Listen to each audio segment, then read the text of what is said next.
2026 সালের নির্বাচনের আগে বড় রাজনৈতিক পরীক্ষার মুখে পড়েছেন ইসরায়েলের প্রধানমন্ত্রী বেনিয়ামিন নেতানিয়াহু। এক দশকের বেশি সময় ধরে ইসরায়েলের রাজনীতিতে প্রভাব বিস্তার করা এই নেতার জনপ্রিয়তা এখন চাপের মুখে। 2023 সালের 7 অক্টোবর হামাসের হামলা ঠেকাতে ব্যর্থতা, দীর্ঘস্থায়ী গাজা যুদ্ধ এবং নতুন নেতৃত্বের দাবিকে ঘিরে নেতানিয়াহু সরকারের বিরুদ্ধে জন অসন্তোষ বাড়ছে।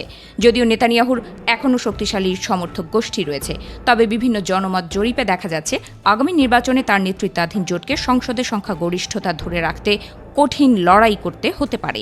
বিরোধী দলগুলো ইসরায়েলের রাজনৈতিক পরিবেশ পরিবর্তনের চেষ্টা করছে। 2023 সালের 7 অক্টোবর হামাসের ভয়াবহ হামলা নেতানিয়াহুর রাজনৈতিক ভবিষ্যতের অন্যতম বড় চ্যালেঞ্জ হয়ে দাঁড়িয়েছে। কয়েক দশকের মধ্যে ইসরায়েলের সবচেয়ে প্রাণঘাতী ওই হামলা ঠেকাতে সরকারের ব্যর্থতা নিয়ে এখনও প্রশ্ন রয়েছে। সমালোচকরা বলছেন, নেতানিয়াহু সরকারের গোয়েন্দা ও নীতিগত ব্যর্থতার কারণেই হামাস এই হামলা চালানোর সুযোগ পেয়েছে। নিরাপত্তা ব্যবস্থার তদন্ত এবং সরকারের জবাবদিহির দাবিতে ইসরায়েলি জনগণের দাবি অব্যাহত রয়েছে। 2026 সালের নির্বাচনে ভোটারদের সিদ্ধান্তে এই বিষয়টি বড় প্রভাব ফেলতে পারে। এদিকে গাজায় আটক ইসরায়েলি জিম্মিদের বিষয়টি মোকাবেলাও নেতানিয়াহুর সমালোচনার মুখে পড়েছেন।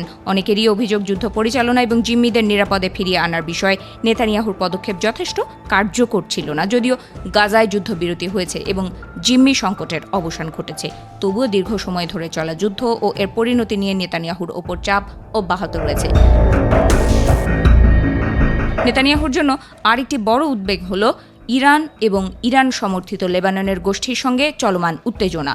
দক্ষিণ লেবাননের সংঘাত এবং ইরানের হুমকি পুরো অঞ্চলে বড় ধরনের যুদ্ধের আশঙ্কা তৈরি করেছে।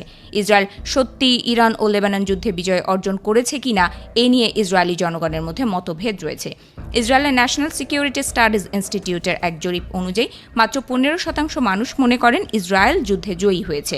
43% মানুষ মনে করেন যুদ্ধের কোনো স্পষ্ট ফলাফল হয়নি, আর 37% মতে ইরান জয়ী হয়েছে।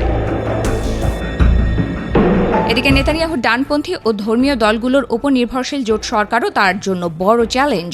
যুদ্ধ পরিচালনা, জিম্মি মুক্তির আলোচনা এবং অভ্যন্তরীণ বিভিন্ন বিষয়ে জোটের অংশীদারদের মধ্যে মতবিরোধ দেখা দিয়েছে। এসব বিভক্তি নির্বাচনের আগে সরকারের স্থিতিশীলতা দুর্বল করতে পারে। জোটে বড় ধরনের ভাঙন দেখা দিলে সংকট মোকাবেলায় সক্ষম নেতা হিসেবে নিজেকে তুলে ধরার ক্ষেত্রে নেতানিয়াহু সমস্যায় পড়তে পারেন। এছাড়া দীর্ঘদিন ধরে চলা যুদ্ধ ও নিরাপত্তা সংকট নিয়ে ইসরায়েলিদের মধ্যে হতাশা বাড়ছে। এর ফলে নতুন নেতৃত্বের দাবিও জোরালো হচ্ছে। যদিও নেতানিয়াহুর একটি শক্তিশালী ভোট ব্যাংক রয়েছে, তবে জরিপগুলো বলছে তার জোটের জন্য সরকার গঠনের প্রয়োজনীয় 61টি আসন পাওয়া সহজ হবে না। নেতানিয়াহুর বিরুদ্ধে সবচেয়ে বড় চ্যালেঞ্জ হতে পারে বিরোধী দলগুলোর ঐক্য। সাবেক সামরিক কর্মকর্তা সহ কয়েকজন নেতা সম্ভাব্য বিকল্প হিসেবে উঠে এসেছেন। অবশ্য বিশ্লেষকদের মতে নেতানিয়াহু এখনও ইসরায়েলি রাজনীতিতে শক্তিশালী অবস্থানে রয়েছেন। তবে বিরোধীরা জনগণের অসন্তোষকে কাজে লাগাতে পারলে 2026 সালের নির্বাচন নেতানিয়াহুর দীর্ঘ রাজনৈতিক আধিপত্যের জন্য বড় এক পরীক্ষা হয়ে উঠতে পারে।